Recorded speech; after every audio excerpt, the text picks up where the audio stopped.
Hey guys. Okay, Valhalla back for another video. So I'm excited, and of course you're excited, because I always got to stir the pot. So what are we talking about? Okay, this video I wanted to talk about something that it's obviously the title's weird. And it's not a warning about St. Baldrick's per se. First off, the organization is lovely. Their events are fantastic. It's very bittersweet to go. Because there are survivors. There are also family of children who lost their battle to cancer. So it's just like there's a lot of laughing. There's a lot of crying. Thank God they have them in bars. I had bottomless mimosas. It has been almost a year. It'll be a year on April 1st since I did my shave. And then I did continue shaving for a little bit. And I did the videos. And that just... Oh, guys. Yeah, I had to stop that. The videos anyway. So what I want to talk about is if you are a woman and you are getting involved for the first time with St. Baldrick's, and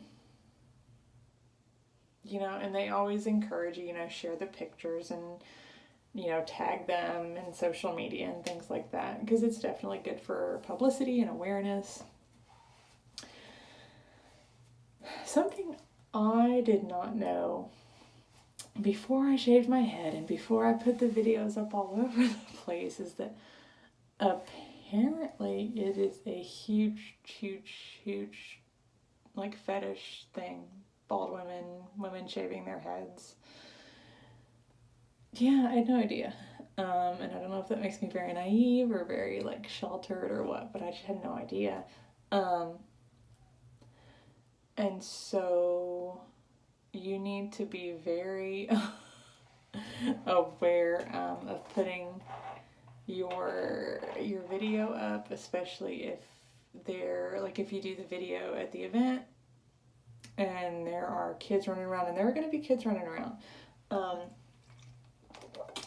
So you need to be very careful, because that video could end up in some very not so kosher places.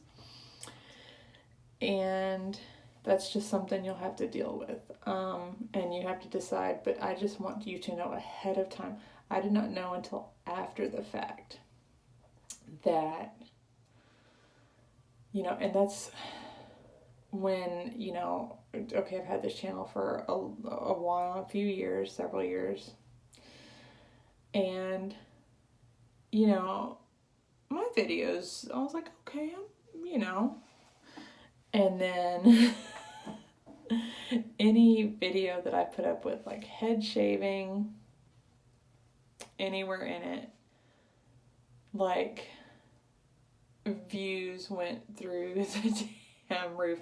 And I realized, then I started getting messages and kind of looked into it and realized, oh, these aren't people that actually care about the charity I'm involved in or the person I'm trying to raise money for or anything I'm trying to do. They just have a fetish, which, each to their own, whatever floats your boat, but you just have to be aware that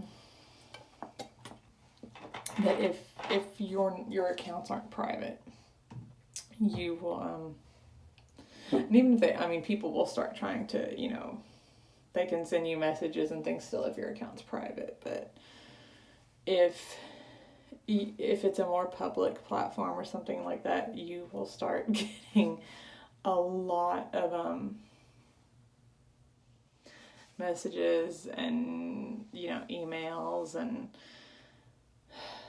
hopefully you raise more money than I did, is all I can say. I tried really hard to raise a lot of money, and I really didn't, and that's part of why I stopped, is just because there was no money coming in for the charity or for the person I did it for in the first place. So I figured if I was going to be going through all of that and,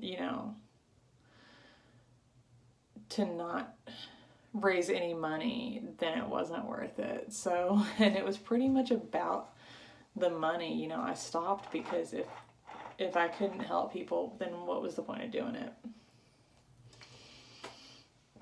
So you just need to be very aware, especially if you do kind of hype it up a lot, which is encouraged to get more donations, get more people involved. But just be aware of what you're, of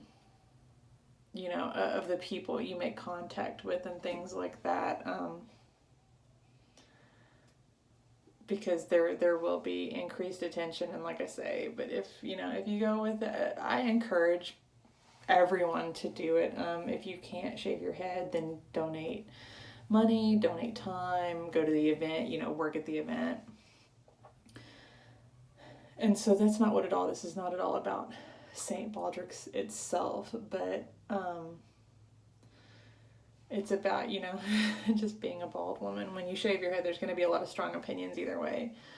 But, when you suddenly kind of have like this fetish look thing going on, it can be very, very odd, very uncomfortable. So you just have to definitely be prepared for that, and then be prepared for the fact that there will be people posing as kind of affiliated with St. Baldrick's that actually aren't, and that's something that I've run into as well. So you just have to be careful, which is always a good idea anyway, is to be careful and, hey, raise a lot of money for an amazing organization. Like I say, hopefully you raise way more than I did. I really tried. I kept my links up forever, and I didn't really raise that much. Even after the event, they left them up for quite a while for people to raise more money, and just didn't get as much as I felt like I should have. So, which was really disheartening, but like I say, that's why I kept trying to have my hair like stuck in my, it's irritating though. But anyway, I left everything up and I kept shaving my head, like hoping that people would still want to donate, and I didn't make any more money. So, yeah, make a lot more money than I did. Like, please knock that shit out of the park. But, be careful, please. And maybe develop a thick skin ahead of time, because people are going to be either really, really overly... Well, people are either going to really hate it, they're going to have some strong opinions about how awful it is that you've shaved your head as a woman, or people are gonna really like it too much, way too much. So, okay, I think that's it for now. Yeah, I think that's all I have to say about that. So, but do go check out the St. Baldrick's website. I'll put the links down below. Go check them out for events near you and ways to get involved and donate. Money, time, hair. So yeah, be sure to give this video a thumbs up, subscribe if you haven't already, and leave me a comment down below. Tell me what your experiences have been with St. Baldrick's and shaving your head, and I'll talk to you guys next time.